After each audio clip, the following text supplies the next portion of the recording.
ఛానల్కు స్వాగతం. ఈనాటి ముఖ్యాంశాలు. అమరావతిలో గణతంత్రం. భారత్ EU వాణిజ్య ఒప్పందం నేడే.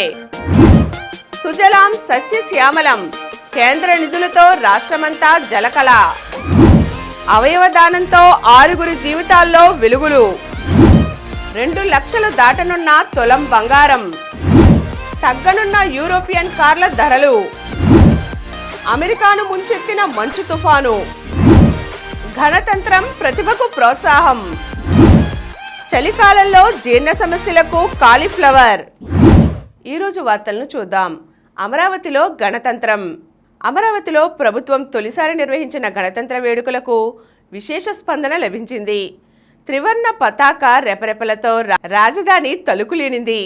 రాష్ట్ర రాజధానిగా చట్టబద్ధత సాధనకు ప్రభుత్వం సంకల్పించిన వేళ ఈ ప్రయత్నాలను స్వాగతిస్తూ పెద్ద ఎత్తున రైతులు, విద్యార్థులు, ప్రజలు ఈ వేడుకల్లో భాగస్వాములయ్యారు. కవాతులు స్ఫూర్తిని నింపితే శకటాలు అందరికీ కనువిందు చేశాయి. అనుకున్న దానికంటే కూడా రాజధానిలో రిపబ్లిక్ డే వేడుకలు అట్టహాసంగా జరిగాయి. గవర్నర్ అబ్దుల్ నజీర్ జాతీయ పతాకాన్ని ఆవిష్కరించి రక్షణ దళాల వందనాన్ని స్వీకరించారు. అనంతరం పౌరులను ఉద్దేశించి సందేశాన్ని అందించారు. ఈ వేడుకల్లో కర్నూలు ఏపీఎస్పీ 2వ బెటాలియన్, సిఆర్పిఎఫ్, కేరళ రాష్ట్ర పోలీస్, విశాఖ ఏపీఎస్పీ 16వ బెటాలియన్, ఎన్సీసీ బాలురు, ఎన్సీసీ బాలికల, AP social welfare residential schools, Bharat scouts and guides, youth Red Cross contingents కవాతును నిర్వహించాయి.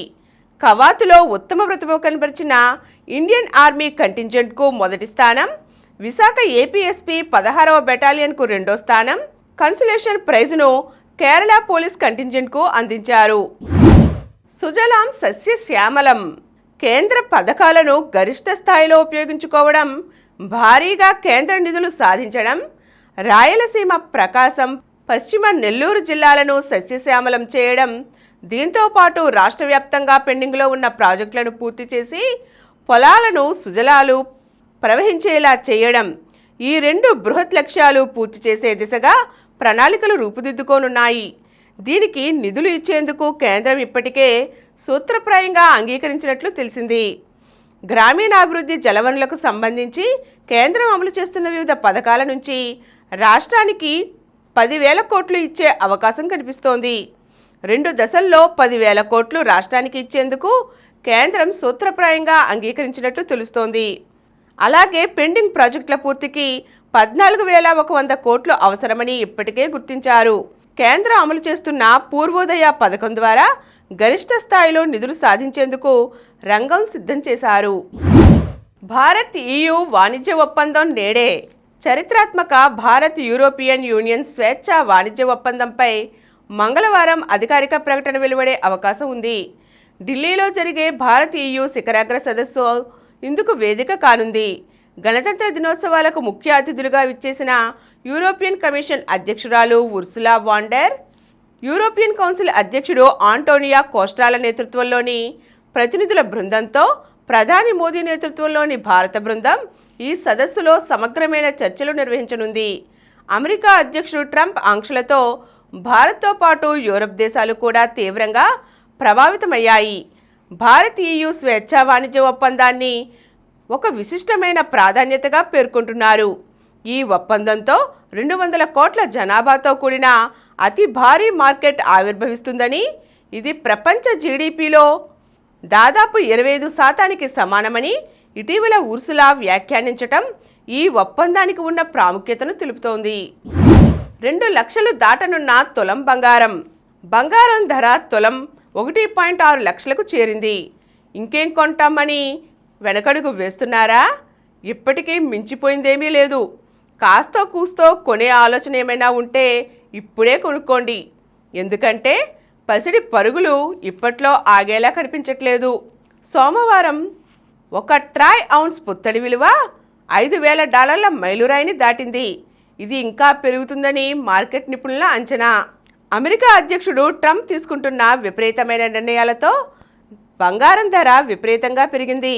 ఈ ధరలు నానాటికి ఎగబాగుతుండడంతో పెట్టుబడిదారుల్లో పుత్తడి కొనుగోళ్లపై ఆసక్తి పెరిగింది. ఇప్పుడు తక్కువ ధరలో కొనకపోతే బంగారం రేట్లు ఇంకా పెరిగిపోతాయేమో, అలా పెరుగుదల ద్వారా వచ్చే లాభాలను కోల్పోతామేమో అనే ఉద్దేశంతో చాలామంది బంగారం కొంటున్నారు. దీనికి తోడు డాలర్ బలహీనపడుతోంది. డాలర్ బలహీనమైనప్పుడు ఇన్వెస్టర్లు చూసేది బంగారం వైపే. పుత్తడి ధరలకు రెక్కలు రావడానికి ఇది కూడా ఒక ప్రధాన కారణం. అమెరికాను ముంచెత్తిన మంచు తుఫాను కారణంగా అమెరికా గడ్డకట్టింది. ఆది సోమవారాల్లోనే ఎడతెరిపి లేకుండా మంచు కురుస్తుండడంతో, చలిగాళ్లు వీస్తుండడంతో జనజీవనం స్తంభించింది. వర్షం కూడా మంచు రూపంలోనే పడుతుండడం మరిన్ని సమస్యలు తెచ్చిపెట్టింది. రోడ్లపై మంచు పేరుకుపోవడంతో వాహనాల రాకపోకలు స్తంభించాయి. చెట్లు కొమ్మలు విరిగిపడడంతో విద్యుత్ సరఫరా కూడా ఆగిపోయింది. అమెరికాలోని తూర్పు దక్షిణ రాష్ట్రాల్లో పరిస్థితి దారుణంగా ఉంది. మంచు తుఫాను కారణంగా 13 మంది ప్రాణాలు కోల్పోయినట్లు సమాచారం. ఆర్కనెస్ నుంచి న్యూ ఇంగ్లాండ్ వరకు 2100 కిలోమీటర్ల మేర అడుగులోతులో మంచు పేరుకుపోవడంతో వాహనాలను నడిపేందుకు అవకాశమే లేకుండా పోయింది. తగ్గనున్న యూరోపియన్ కార్ల ధరలు. యూరోపియన్ యూనియన్ నుంచి దిగుమతి అయ్యే కార్లపై సుంకాలను భారీగా తగ్గించేందుకు భారత్ సిద్ధమైనట్లుగా సమాచారం. యూరప్ నుంచి దిగుమతి అవుతున్న కార్లపై ఇండియా ప్రస్తుతం 110% సుంకాలను విధిస్తోంది. భారత్ EU స్వేచ్ఛ వాణిజ్య ఒప్పందంలో భాగంగా 15,000 యూరోలకు అంటే దాదాపు 16 లక్షలకు మించి ఖరీదు ఉన్న కార్లపై ఈ సుంకాలను 110% నుంచి 40%కి తగ్గించనున్నట్లు విశ్వసనీయ వర్గాల సమాచారం. కాలక్రమంలో ఆ సుంకాన్ని దశలవారీగా 10%కి తగ్గించే ఆలోచన కూడా ఉన్నట్లు ఆ వర్గాలు వెల్లడించాయి. అయితే ఈ తగ్గింపును ఏడాదికి 2 లక్షల కార్ల ఇంటర్నల్ కంబషన్ ఇంజన్ కార్లకు వర్తింపచేస్తామని చర్చల్లో భాగంగా భారత్ ప్రతిపాదించినట్లు తెలుస్తోంది. గణతంత్రం ప్రతిభకు ప్రోత్సాహం.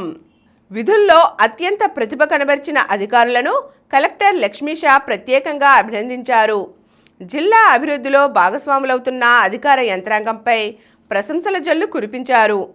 ఇందిరాగాంధీ స్టేడియంలో సోమవారం జరిగిన 77వ గణతంత్ర దినోత్సవ వేడుకల్లో పోలీస్ కమిషనర్ ఎస్వి రాజశేఖర్ బాబు, joint collector Ilakkiya, DCP Krishnakanth పటేల్తో కలిసి మెరుగైన పనితీరు కనబర్చిన యంత్రాంగానికి ప్రశంసా పత్రాలు అందించారు. అన్ని శాఖల్లో పనిచేసే 380 మంది అధికారులు, సిబ్బంది ఈ ప్రశంసా పత్రాలను అందుకున్నారు. గణతంత్ర వేడుకల్లో ముందుగా నిర్వహించిన కంటింజెంట్ల కవాతులో ఉత్తమ ప్రతిభ కనబర్చిన ఇండియన్ ఆర్మీ కంటింజెంట్కు తొలి బహుమతి, విశాఖ ఏపీఎస్పీ 16వ బెటాలియన్కు 2వ స్థానం, అలాగే యూత్ రెడ్ క్రాస్ బాలుర కంటింజెంట్కు 3వ స్థానం లభించింది. ఎన్టీఆర్ జిల్లా రెడ్ క్రాస్ అధ్యక్షులు డాక్టర్ జి సమరం గారు కలెక్టర్ లక్ష్మీషా చేతుల మీద నుండి అందుకున్నారు. అవయవదానంతో 6 జీవితాల్లో వెలుగులు. రోడ్డు ప్రమాదంలో తీవ్రంగా గాయపడిన ఇంజనీరింగ్ విద్యార్థి బ్రెయిన్ డెడ్ అయినా 6 జీవితాల్లో కొత్త వెలుగులు నింపాడు.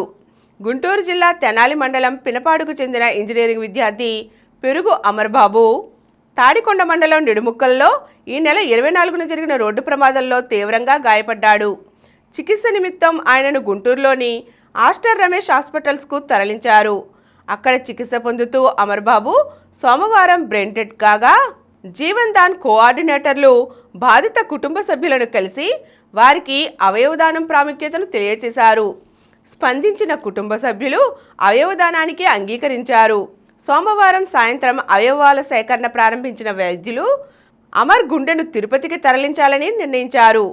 పోలీస్ శాఖకు సమాచారం ఇవ్వడంతో వారు గ్రీన్ ఛానల్ ద్వారా ట్రాఫిక్ను నియంత్రించి ప్రత్యేక అంబులెన్స్లో అమర్ గుండెను గన్నవరం ఎయిర్పోర్టుకు తరలించారు.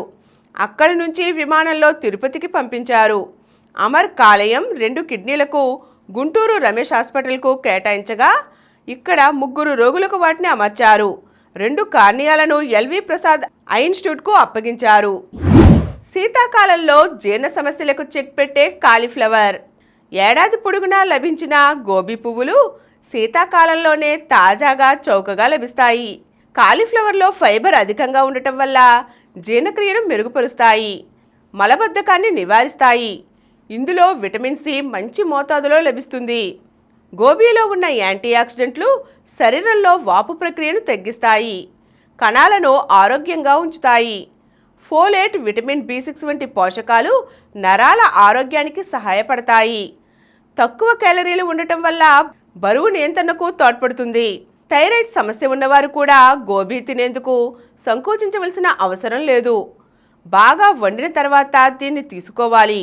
పచ్చి గోబీని తినకపోవడమే మంచిది. కాలీఫ్లవర్లో క్యాలరీలు చాలా తక్కువ. వీలున్నంత వరకు దీన్ని ఆవిరిపై ఉడికించి లేదా తక్కువ నూనెతో వండుకొని తింటే బరువు అదుపునకు ఇది చాలా ఉపయోగపడుతుంది. డీప్ ఫ్రైలు, కాలీఫ్లవర్ 65, మంచూరియా, బజ్జీ వంటివి రుచిగా ఉన్న ఆరోగ్య ప్రయోజనాలను చేకూర్చలేవు. ఇప్పుడు కొన్ని సంక్షిప్త వార్తలు చూద్దాం. అమరావతిలో మొదటి రిపబ్లిక్ డే వేడుకలు చరిత్రాత్మకం. గవర్నర్. ప్రజల్లో తిరిగి విశ్వాసం మేలుకుంటోంది. రాజధాని అమరావతిలో తొలిసారిగా ఈ వేడుకలు జరుపుకోవడం చరిత్రాత్మకం. రాష్ట్రానికి దశాదిశ ఏర్పడుతోంది. 2047 నాటికి 3.8 లక్షల కోట్ల ఎకానమీని మన రాష్ట్రం చేరుకుంటుందని గవర్నర్ తెలియజేశారు.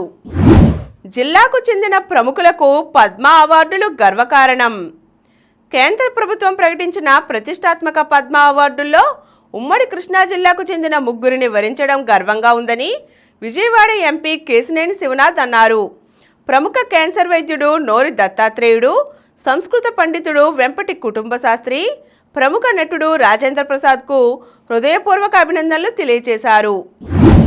శివర్ రికార్డు శతకం. డిఫెండింగ్ ఛాంపియన్ ముంబై ఇండియన్స్ వరుస ఓటములకు బ్రేక్ పడింది.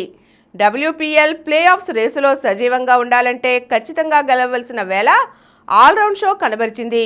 టోర్నీ చరిత్రలోనే నాట్ సివర్ బ్రాంట్ 57 బంతుల్లో 16 4లు 1 6తో 100 పరుగులు సాధించి నాటౌట్గా నిలిచింది. రాయల్ ఛాలెంజర్స్ బెంగళూరుపై 15 రన్స్ తేడాతో గెలిచింది.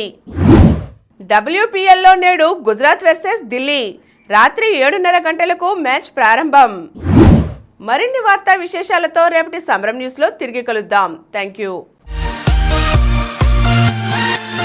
ప్రతిరోజు వార్తా విశేషాల కోసం అనతి కాలంలోనే 21 కోట్ల వ్యూస్ సాధించిన సమరం ఛానల్ సమర్పించు సమరం న్యూస్ ఛానల్కు సబ్స్క్రైబ్ చేయండి, లైక్ చేయండి, మీ ఫ్రెండ్స్కు షేర్ చేయండి. అలాగే ప్రక్కనున్న గంట సింబల్ని ప్రెస్ చేయడం మర్చిపోకండి.